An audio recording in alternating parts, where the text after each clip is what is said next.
All praises to Yahweh Ba'Shem Yahweh Shai, Ba'Shem Dash. Double honors to the apostles and the elders of Great Millstone, and Shalom to the elected nation of Israel. I've been wanting to do this video due to the time that we're coming up into of the Passover, right? And I'm just gonna for people that don't know anything about the Passover or the Feast of Unleavened Bread, and I'm not trying to make it like I know a lot about it myself, right? But I'm gonna read a bit about why it's done for people that don't know why we do it, and read the kind of things that we're supposed to do. But before I go into that, I'm gonna read these verses in the book of Judges, the fifth chapter. This is Judges, the fifth chapter, and verse 11. They that are delivered from the noise of archers in the places of drawing water, there shall they rehearse the righteous acts of the Lord, even the righteous acts towards the inhabitants of the villages in Israel. Then shall the people of Yahweh go down to the gate. So what that's pretty much saying is that in the places that we are we're delivered from, right? That we're gonna get delivered from.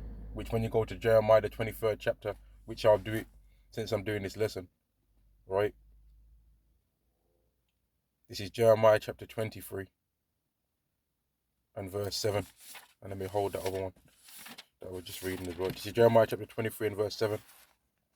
Therefore, behold, the days come, saith Yahweh, that they shall no more say Yahweh liveth, which brought up the children of Israel out of the land of Egypt, but Yahweh liveth, which brought up and which led the seed of the house of Israel out of the north country, and from all country whither I had driven them, and they shall dwell in their own land. So we're going to be delivered from more than one place, right? So certain people that are saying that we're always supposed to flee into Israel and stuff like that, they're lying, man. When that's not something that Yahweh's told us to do, right? Yahweh's got the power to gather us from wherever we're gathered, and the scripture continually speak on the Israelites being gathered from everywhere that they've been driven out, man.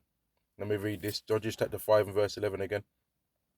They that are delivered from the noise of archers in the places of drawing water, there shall they rehearse the righteous acts of Yahweh. So this is a rehearsal, right? So although it's a righteous thing to have in your mind that you wasn't able to keep it properly and it will make you feel a bit of shame and embarrassment and stuff like that, right? Yahweh knows that it's a rehearsal. And just the fact that you're trying to do something is showing that you have a sign of faith, man. All right? But then at the same time, don't try and do it if if you know that you shouldn't, man, because something bad could happen to you for trying to do this. All right? And I'm gonna go into it now and read. I'm gonna start from Exodus the from Exodus the 11th chapter. This is Exodus chapter 11 and verse 1. And Yahweh said unto Moses, yet I will bring one plague more upon Pharaoh and upon Egypt. Afterwards he will let ye go hence. When he shall let you go, ye shall surely trust. He shall surely thrust you out hence altogether. And when you read the book of Exodus, you find out that the Pharaoh continually didn't want to let the Israelites go, man. Right? And then he'd say, okay, I'll let some of you go. I'll let the men go, but the women and the children have to stay here. Then he'd say, oh, he might say, for example, I'll let the women and the women and the men go, but the children have to stay. Or I'll let all the people go, but all your cattle and herds have to stay. He kept changing, chopping and changing the rules, and didn't want to let them go, man. Which is what Esau's doing in this modern time right now. He doesn't want to let the Israelites go, and he's trying to keep us because he knows that we make more money for him than anything else, man. Whether he wants to admit it or not, we know what it is. We know that if we're not in the society, that this whole place will crumble, man. We know. We've always known the state of this world because we're the one that's supposed to rule it. But people in this world don't want to believe these things and try and say whatever they want to say about us. But we already know what's going on in this world, man. Like everyone's shocked about what's happening in Ukraine and Russia with all of that. But we've already known what kind of people these people are, man. We know because we've been the main target of their violence forever.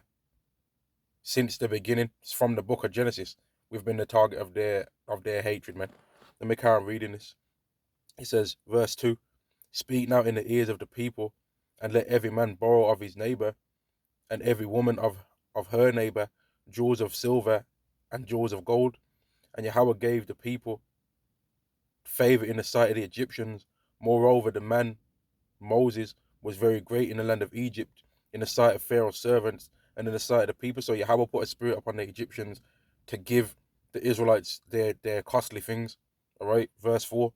And Moses said, thus saith Yahweh, about midnight will I go out into the midst of Egypt, and all the firstborn in the land of Egypt shall die, from the firstborn of Pharaoh that sitteth upon the throne, even unto the firstborn of the maidservant that is behind the hill, so like that is behind the mill, and all the firstborn beasts. So not only was Yahweh killing the firstborn of the rich, right, which would be Pharaoh, but also the poor was getting it too, man. So for all you people that say it was that the slavery that the Israelites went through wasn't me, it was the elites. Well, the elite got it, right? That's what I just read. The elite was gonna get it. Chapter 11, verse 5. And if all the firstborn in the land of Egypt shall die, from the firstborn of Pharaoh, all right, the elites, that sitteth upon the throne, even unto the firstborn of the maidservant, the peasant, the lowly one. They got it too. That is behind the mill, and all the firstborn of beasts. And there shall be a great cry throughout all the land of Egypt, so much that there was none like it, nor shall be like any more. So they got hit with terrible pain, man, during that time, right? Terrible pain from the top of them to the bottom. So when you Edomites get it too, right? You ain't gonna be able to say no, it wasn't the elites, because in this situation, everyone that was an Egyptian got punished for what they was doing to the Israelites, right? Yahweh didn't see fit to make a differentiation between them. He even made it happen to the animals too. So when we keep this Passover now, who knows what's gonna be happening in your homes, in you Edomites' homes, man? And even now in this time, who knows what's going to be happening even in the homes of the Israelites that don't want to keep you, or ain't been showing faith and have been showing hatred to Yahweh and to people that teach Yahweh's name, man, and teach the salvation of the Israelites from this horrible state that we're in. Exodus chapter 11 and verse 7. But against any of the children of Israel shall not a dog move his tongue, but against any of the children of Israel shall not a dog move his tongue against man or beast, that they may know that Yahweh doth put a difference between the Egyptians and Israel. So in that time, Yahweh made sure that he was going to set something up so that none of the Israelites were punished, right? But in this time that we're coming up into now, Israelites do get punished and are going to get punished, because it's only the elect that's going to be saved from what's coming. Only the elect are going to be safe from what's coming, and other Israelites, that other people are going to have to pay for the evil that Dave did. Verse 8. And all these thy servants shall come down unto me, and bow down themselves unto me, saying, Get thee out, and all the people that follow thee. And after that, I will go out. And he went out from Pharaoh in great anger. Let me read that again. Exodus chapter 11 and verse 8. And all these thy servants shall come down unto me, and bow down themselves unto me, saying, Get thee out, and all the people that follow thee. And after that I will go out. And he went out from Pharaoh in great anger. Verse 9. And Yahweh said unto Moses, Pharaoh shall not hearken unto thee, that my wonders may be multiplied in the land of Egypt. Because Yahweh wanted to punish the Egyptians, man. He wanted to make them be so prideful that he could show some great wonders. And that's the same thing that he's doing to Edomites now. Like we have to remember that the scriptures say, let me remember, man. The scriptures say when he is about to fill his belly, that's when the Lord's going to bring his wrath upon him. And it also say, when I shall say peace and safety, then some destruction shall come up upon them. And that's because these Edomites are going to think that they're going to win, man. They're going to think in their mind that they're winning, but they're going to lose. Exodus chapter 11 and verse 10.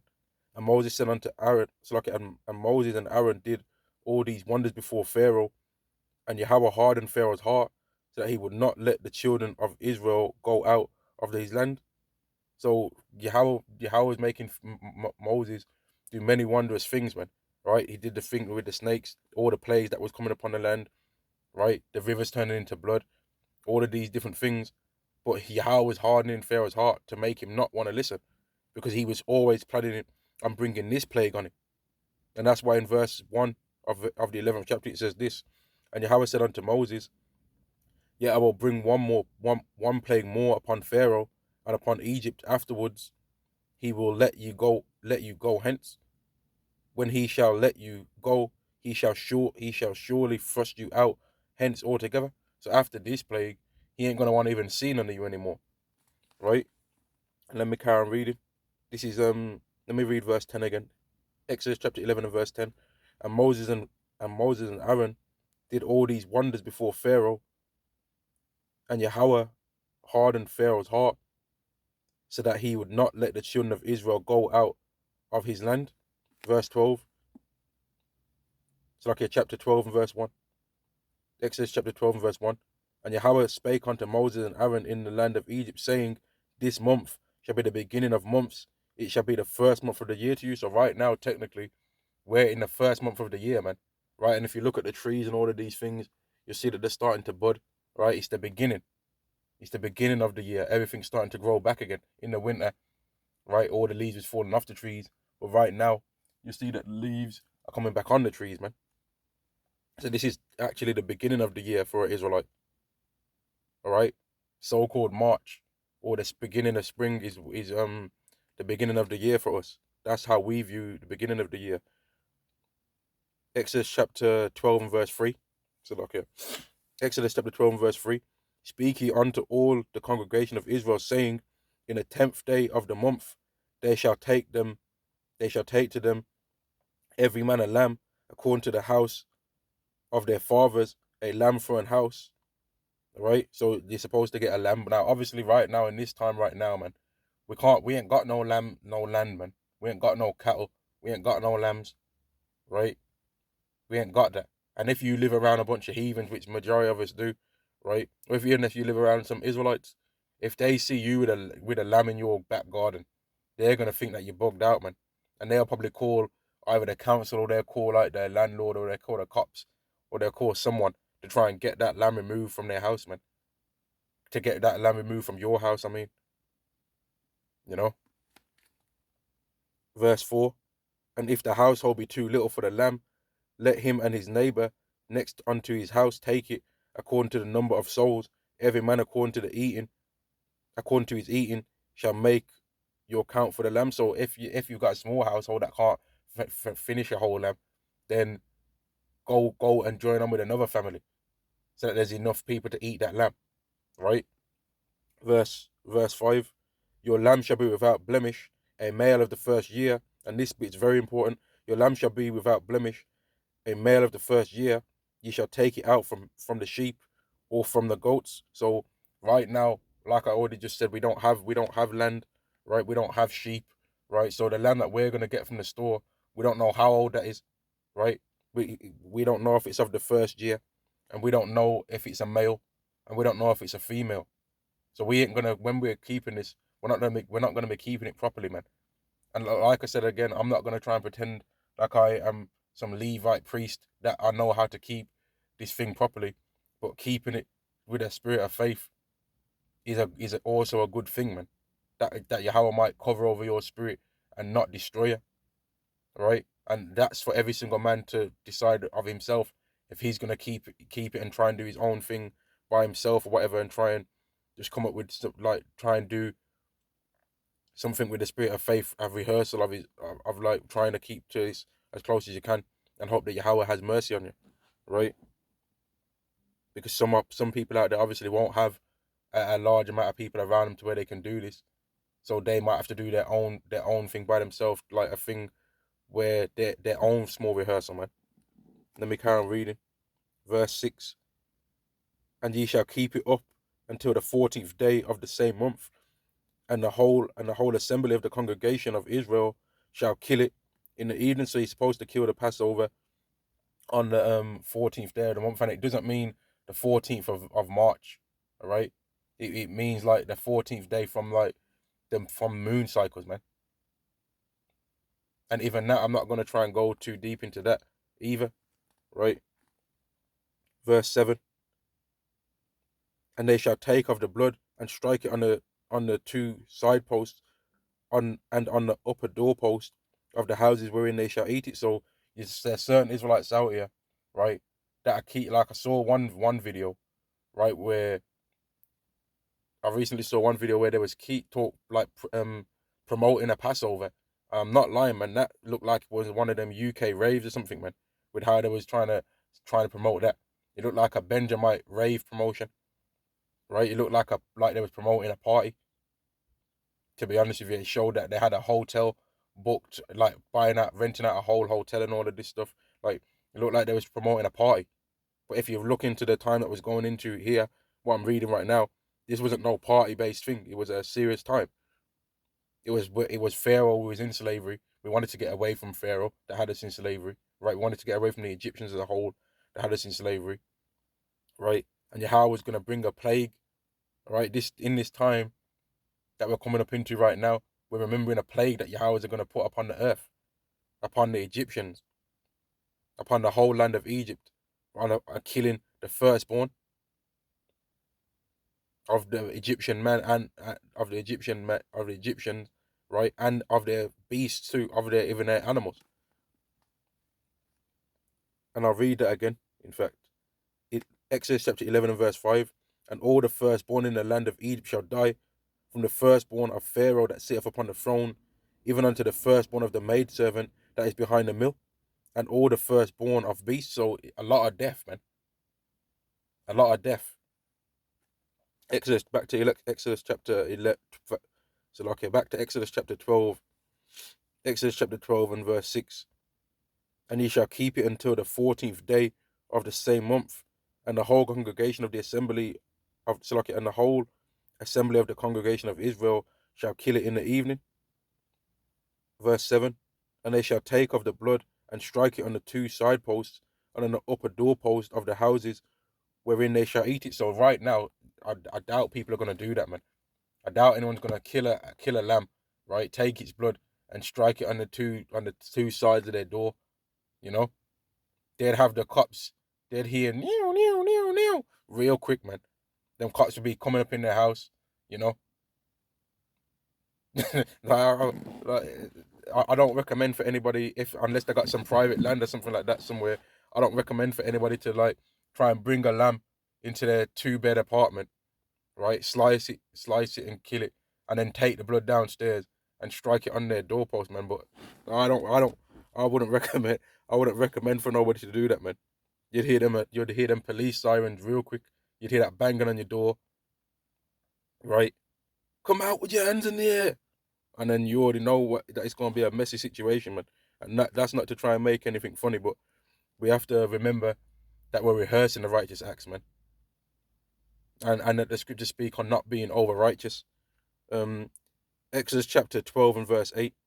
And they shall eat the flesh in that night, roast with fire and unleavened bread, and with bitter herbs shall they eat it. So this bit's important because you want to get some roast you want to cook the lamb with fire. So don't try and don't try and fry it. Don't try and like boil it and like do nothing special with it, man. Just eat it. Just eat it like from the oven, man. Right? Just roast it with fire. Right? Cook it with flames, you know? Cook it with fire, man. And the simplest way to not mess that up is to just put it in the oven. That would be the simplest way that I would say to do it. Just put it in the oven, man. Now people can obviously, if they want to try something else, if they got some like roast thing that circles around, I forget what the name of it is, then they can try and do that if they want to. But I'll just say just put it in the oven, man. Verse 8. And they shall eat the flesh in that night, roast with fire and unleavened bread. So you want to have the bread with it as well. That's unleavened bread. And brothers in the past that I've watched certain videos, like what they say, like you can obviously just, if you know certain unleavened breads that you can buy, then buy those. But if you want to do it yourself, then you can just buy bread flour, right? Bread flour, and then make a dough from that with just water, man. Just make a dough from that with water. Just mix it together and knead it with water, right? And then bake that, and that will be unleavened bread.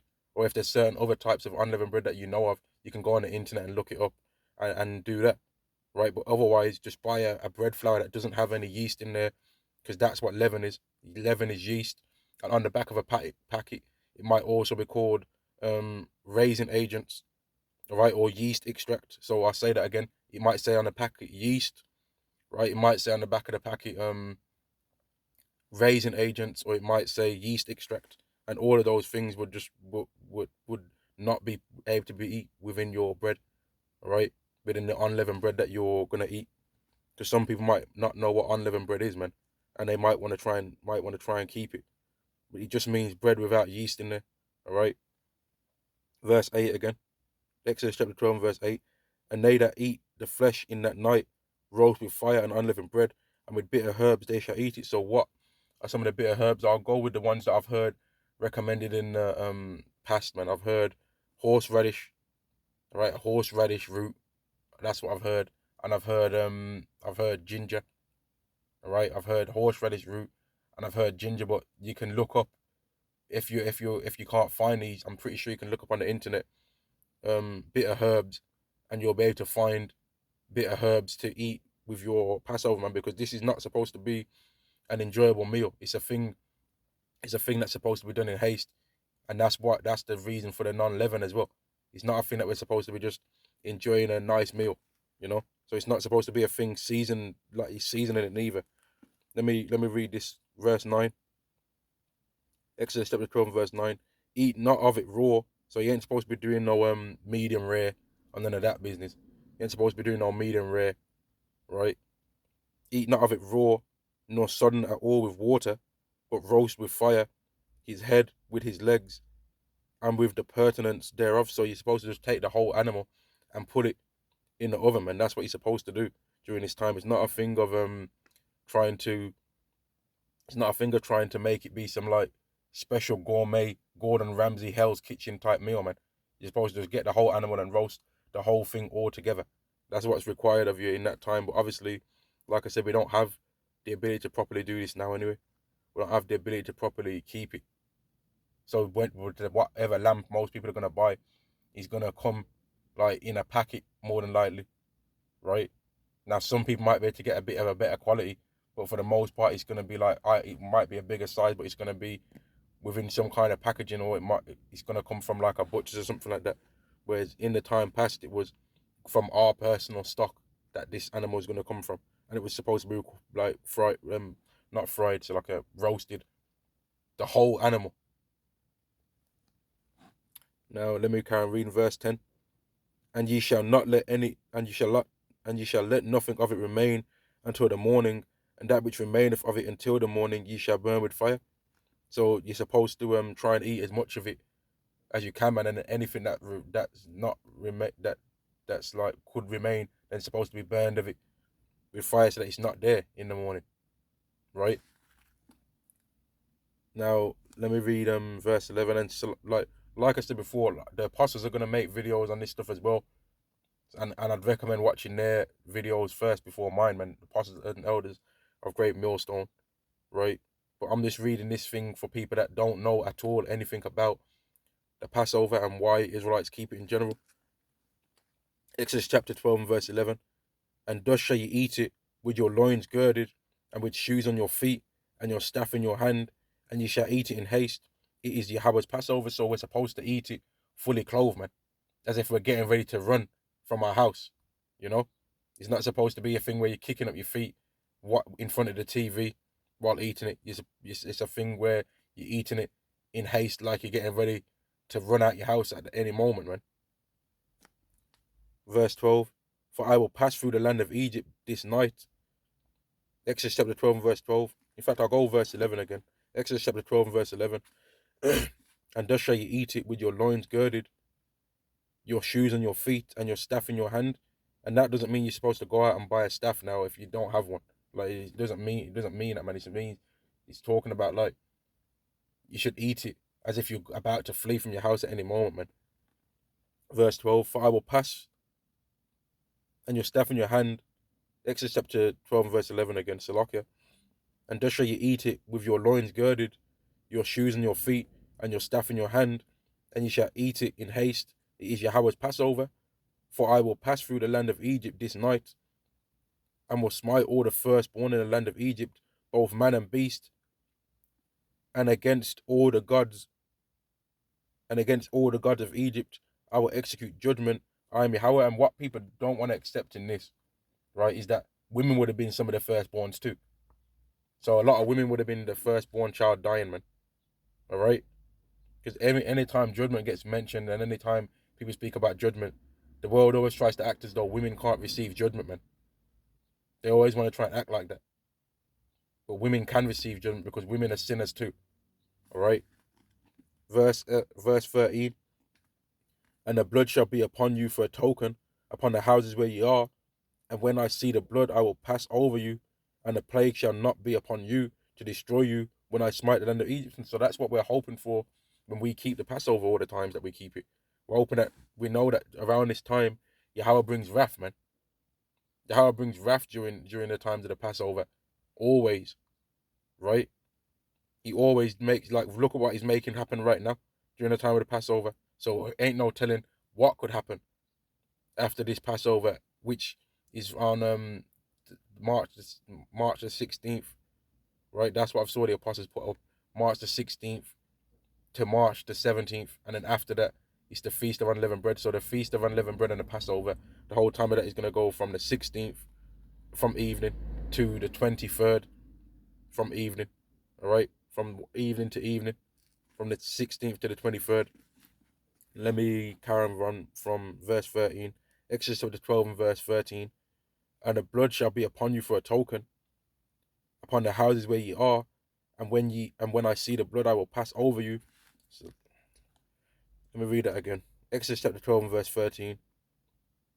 And the blood shall be upon, and the blood shall be to you for a token upon the houses where ye are, and when I see the blood, I'll pass over you, and the plague shall be upon you to destroy, and the plague shall not be upon you to destroy you when I smite the land of Egypt. So Yahweh's going to have mercy if he sees that you've kept it with faith, man. All right, right now it will be a spiritual thing that he'll see upon us, right? Because most people are not going to be doing the actual blood upon the doorposts, right? Let me if anyone really, I doubt that many people are going to be doing that, but if somebody is and they've got the ability to keep it properly, then Thawadi Hawa Ba Shami Hawashai, right? Exodus chapter 12 and verse 14. And this day shall be unto you for a memorial, and ye shall keep it a feast to Yahweh throughout your generations. Ye shall keep it a feast by an ordinance forever. And that's why back then they kept it. And thousands of years later, us Israelites are keeping it too. So that's a beautiful thing, man. That we can read about it in the past. And then also we're going to keep it, right? Now we're not keeping it the same way as they did, but we're still keeping it too, man. And Yahweh understands and will have mercy upon us, man, because it's about the intent of the heart. And Yahweh knows the intent of our heart when we're keeping it, man. If somebody goes there to keep a Passover and they're thinking, man, this ain't season, right? Where's the season in that? Well, then obviously that person's not keeping it with the right mind. Or if someone's like complaining about the bitterness of the herbs, right? Well, then obviously that's a problem, man. You know. Now let me carry on reading, man. Let me carry on reading. So look here. Verse 4, Exodus chapter 12 and verse 14. And this day shall be unto you for a memorial, and ye shall keep it a feast to Yahweh throughout your generations, and ye shall keep it a feast by an ordinance forever. 7 days shall ye keep 7 days shall ye eat unleavened bread. Even the first day ye shall put away leaven out of your houses. So from March the 16th, like you from like let's say today to today, which is what? Let me just check the date today. So look here. Today, which is the 13th. So we've got today, we've got the 14th, and we've got the 15th to try and remove as much leaven out of our house as possible, man. Which, like I said again, that's would be come up on the back of the packet as yeast, raising agents, or yeast extract.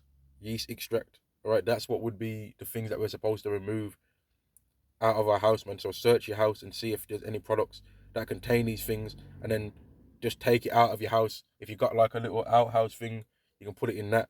If you've got like a car, you can put it in your car boot, right? If you've got somewhere outside of your house in general that you can protect the food and preserve it outside of your house, then you can put it out there, right? If you've got a shed, like some brothers might have a shed or something like that, you can put it in. You can put it in that, man. Or some sisters might have a shed. You can put it out there in that, right? verse 15 again. 7 days shall you eat unleavened bread. Even the first day shall you put away leaven out of your houses. For whosoever eateth leavened bread from the first day unto the seventh day, that soul shall be cut off from Israel. So it's an important thing, man. Like, our diet is important during that time. So all these people out there trying to say that we can eat whatever we want to eat and all of this kind of talk that the people do, well, they don't know, man. They don't know what they're talking about, because our diet in that time is all, our diet's always important, because it can cause us to sin, right? But our diet regarding leaven is important during that time. So you'll be wanting to check the packs of things if you eat outside of your house, and make sure that you don't eat anything with leaven in it, man, because you can be punished for that if you've decided to that the Passover is something that are attempting to try and keep, man. And obviously there might always be mercy, but you want to try and do it to the best of your ability. Verse 15 again, Exodus chapter 12, verse 15. 7 days shall you eat unleavened bread. Even the first day shall you put away leaven out of your houses. For whosoever eateth unleavened, for whosoever eateth leavened bread from the first day until the seventh day, that soul shall be cut off from Israel. So from the 16th to the 23rd, you don't want to eat no leaven. All right, don't eat nothing with yeast in there. Don't eat nothing with that says raisin agents on the back of the pack. Don't eat anything that says yeast extract. Right? Pay attention to what's going into your belly during that time, and then afterwards, from the 24th onwards, then you can go back to eating and go back to eating yeast again, eating products with yeast in it. Verse 16. And in the first day there shall be an holy convocation, and in the seventh day there shall be an holy convocation to you. No manner of work shall be done in them, save that which every man must eat. That only may be done of you. So we're not supposed to technically work and go to work in that time, but obviously there's mercy. So if you've got a job, you ain't gonna say I'm not going into work. You ain't gonna call your manager, I ain't going into work today, mate, because I'm keeping the Passover. They'll be like, what? I don't respect that holiday. You know, they ain't gonna respect that. They'll be expecting you in there. They'll be expecting you in there. So there's mercy. But technically, according to the law, we're only supposed to work regarding making ourselves food to eat, man. Let me carry on reading it. So that will be from the 23rd will be considered a time like that, and then so like on the 16th, it will be considered a time where we're not supposed to go to work or nothing like that, and then on the 23rd also will be considered a time where we're not supposed to go to work and do anything like that. But obviously, like I said again, there's mercy, man, and it's a rehearsal. All right. Exodus chapter 12 and verse 16 again. And in the first day there shall be a holy convocation, so that will be the 16th. And in the seventh day there shall be a holy convocation, that will be the 23rd. To you, no manner of work shall be done in them, save that which every man must eat. So you can make yourself food, right? That only may be done of you. So that's the only thing that Yahweh really expecting us to do in that time. But obviously, some people might have to go to work, man. Some people might have to go to work and do their job, man, and do their particular labors. Verse 17. And ye shall observe the feast of unleavened bread, for in the self same day I have brought your armies out of the land of Egypt. Therefore shall ye observe this day in your generations by an ordinance forever. And that's again why we're keeping it now. Because in the past we kept it, and right now we keep it also. Now what we're keeping now is not the proper Passover, and is not done properly, right? But Yahweh knows our heart, man. Yahweh knows if we're doing it because we're scared that he could judge us if we don't do it. Verse 18. In the first month of the 14th day of the month at evening, ye shall eat unleavened bread until the 20th. So like until the 20th day. So from the 14th day of the month, right? Which what our calendars right now show, it would they try and claim that it's the 13th or whatever, right? But the calendars are all messed up, man. So we don't technically know that that's the case, all right?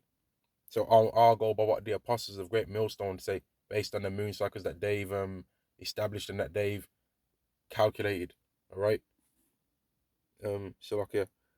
Exodus chapter 12 and verse 70. And some, I'll say this as well, some Israelites might keep the Passover in April, man. All right, some Israelites might keep the Passover in April, and just the fact that you're keeping it in general anyway is a good thing, man. And Yahweh can have mercy upon you for keeping it in general. All right, He can have mercy on you for keeping it in general. Let me read this again. Exodus chapter 12 and verse 18. In the first month, on the 14th day of the month, even at on the 14th day of the month at evening, ye shall eat unleavened bread until the 1 and 20th day at the month of evening. So that would be the 21st. So from the 14th to the 21st, right? That's what we're doing right now, because we're going based on what we believe the real 14th day is. So we're believing that the real 14th day is what the world is calling the 16th day, right? Until the 21st day, which what we believe the 21st day is the 23rd this month, right? But what the calendars is trying to tell us is that it's the 23rd, but we believe it's the 21st, really. Verse 20. It's like a verse 19. Exodus chapter 12 and verse 19. 7 days there shall be no leaven found in your houses, for whosoever eateth that which is leavened, even that soul shall be cut off from the congregation of Israel, whether ye be stranger or born in the land. So you're not supposed to have any leaven in your house in that time. And part of the reason of that is so that you don't have any temptation to eat it, right? Because you might just slip up. If you got some bread in your house that's got yeast in there, right, and you get hungry, you might just notice that you've been putting some butter on it or made some toast or something like that. Eat it, crunch. You hear the crunch, and now you've not kept it properly, man.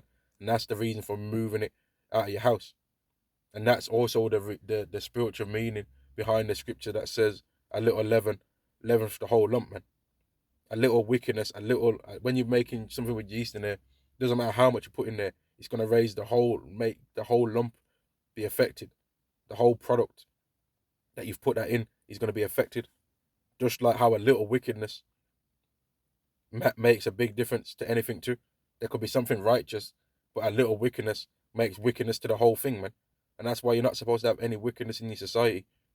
And that's why the Israelites are going to be given the new covenant, where they've got the laws of Yahweh put in their mind, so that there's no wickedness found among any of the children of Israel. Let me go back to, I was in Exodus 12 and verse 19. 7 days there shall be no leaven found in your houses, for whosoever eateth leaven, so like if whosoever eateth that which is leavened, even that soul shall be cut off from the congregation of Israel, whether he be stranger or born in the land. Ye shall eat nothing leavened in all your habitations, shall ye eat unleavened bread. So we're supposed to take out the leaven from our houses in that time, man. I'm just going to quickly read this bit without speaking out loud. I just don't want to make a point and then say the wrong thing. So lock here.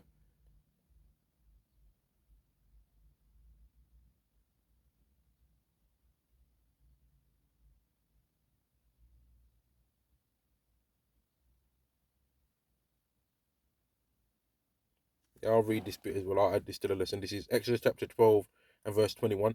Then Moses called for all the elders of Israel and said unto them, draw out and take a lamb according to your families, and kill the Passover, and ye shall take a bunch of hyssop, and dip it in the blood that is in the basin, and strike the lintel and on the two side posts with the blood that is in the basin, and none of you shall go out,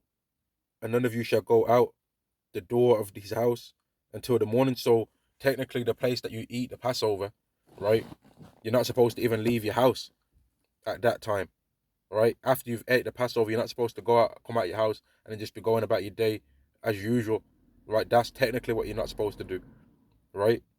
Because in that time, there was a lot of death going on outside, right? There was a lot of death going on outside that Yahweh we didn't want you to see, man, and it could have caused for you to get hurt by that, because the protection was inside the house that you kept the Passover. That's where the protection dwelt, right? And let me just go back and see if I can find that scripture that says that. So look here.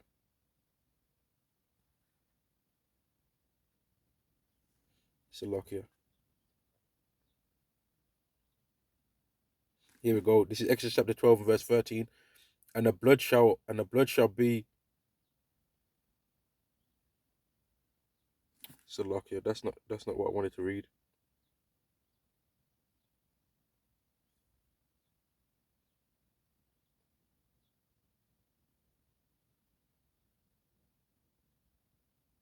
There we go. This is Exodus chapter 12 and verse 13. This was the scripture. And the blood shall be to you for a token upon the houses where ye are. And when I see the blood, I will pass over you, and the plague shall not be upon you to destroy you when I smite the land of Egypt. So the protection was laid on the house that the blood was put on. And that's why you're supposed to technically keep the Passover in a particular house, right? And then whatever house you've kept the Passover, don't come out of that house until the next day, right? Until the next day, man. Let me read it again. Exodus chapter 12 and verse 21. And Moses called for all the elders of Israel and said unto them, draw out and take you a lamb according to your families, and kill the Passover. And ye shall take a bunch of hyssop and dip it in the blood that is in the basin, and strike the lintel and the two side posts with the blood that is in the basin, and none of you shall go out at the door of each house until the morning. So he's technically not supposed to come out of that house that you kept the Passover in, because the protection dwells in that place where you keep the Passover. The protection from what could potentially come doesn't doesn't leave until the next day, until the morning. Salakia. Verse 23. For Yahweh will pass through to smite the Egyptians, and when he seeth the blood upon the lintel and on the two side posts, the Lord Salakia Yahweh will pass over the door and will not suffer the destroyer to come in your houses to smite you. So it's a heavy thing, man. Right? It's a beautiful time, but it's a heavy time and a scary time that, like, if you keep it unworthily, you can be judged. But if you know how to keep it and you should keep it, right, then you could also be judged, man. So you pray to Yahweh that if you're supposed to keep it, that you keep it, man. And if you're not supposed to keep it yet, because you're not spiritually built up enough to keep that, then that you don't keep it, man. And I'll say this, not to try and put my business out there, but in the past, I've not kept it, man, because I didn't feel like I was worthy to try and keep it, man. And I was scared that if I did keep it, right, that Yahweh would judge me, man. So I haven't in the past kept it, man, because I was scared that Yahweh might destroy me for keeping it. So let that be something that people can consider. And I'm not trying to make out like it's me that's going to decide anyone's decisions. It's ultimately Yahweh that's going to decide whether you do or don't keep, man. But I'm just going to try and quickly summarize what I spoke about in the lesson now real quick. So bear with me a second. So with the Passover, you're supposed to get your lamb, right? Just cook it, roast it in the oven, right? Put it in the oven, right? Eat it with leavened bread and bitter herbs, right? And then don't leave the house that you keep it in, man. And then 7 days from the 16th, it's gonna be from the 16th to the 23rd. You're supposed to eat unleavened bread, right? And don't eat nothing with yeast in it in that whole time, all right? And I don't think that there's anything else that I missed, man. All right, I don't think there's anything else that I missed. And also, if I'm not mistaken, some brothers drink red wine at the same time as well, man, to represent Yahweh Shai's blood. All right, and that's what I've did in the past, man. And if that's not what I'm supposed to do, then Salaki Yahweh Basham Yahshai, and may a brother come on the comment board and correct me on that. But that's what I've been doing, and that's what I've seen other brothers do as well. So I've been trying to follow what they've been doing, and I've just made this video for people that are even more unlearned than I am to know the basics of what they can try and do to try and have some faith in Yahweh Basham, Yahweh Shine, keep the Passover. But like I said before, if you don't feel like you should keep it, right, and you don't feel like you're worthy to keep it and you're scared, then it's better that you don't keep it than keeping it.